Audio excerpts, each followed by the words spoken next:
ഒന്ന് മതിയാക്കടാ, കുറെ നേരം അതിലിരുന്ന് വെട്ടി വിഴുങ്ങുന്നു. നിനക്കതൊക്കെ പറയാം, നീയൊക്കെ ദിവസം കഴിക്കുന്ന ഇതല്ലേ, എനിക്ക് എവിടെ നിന്ന് കിട്ടാനാ? വീട്ടിൽ എല്ലാ ദിവസവും പുല്ലും വയ്ക്കോലുവാ. ചിലപ്പോ ഞാൻ വിചാരിക്കും വല്ല ക്രിസ്ത്യാനിയുമായിട്ട് ജനിച്ചാ മതിയായിരുന്നു. എന്തിനാടാ? ഞായറാഴ്ചയെങ്കിലും ഇറച്ചി മീനും കഴിക്കാമല്ലോ. മതി മതി, വേഗം തീർക്ക് പോവാം. അത് കൈ കഴുകാനുള്ള ഫിംഗർ ബൗളാ.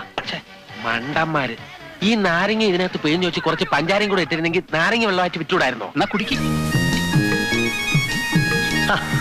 ചേടത്തി അയ്യോ, കൊച്ചമ്പ്രാനോ? തോമാചായനെന്തേ? ഇതെന്നെ ഉണ്ടാക്കുന്നത് നോക്കട്ടെ. നല്ല അസലും മീൻകറി, വായിന്ന് വെള്ളം വരുന്നു.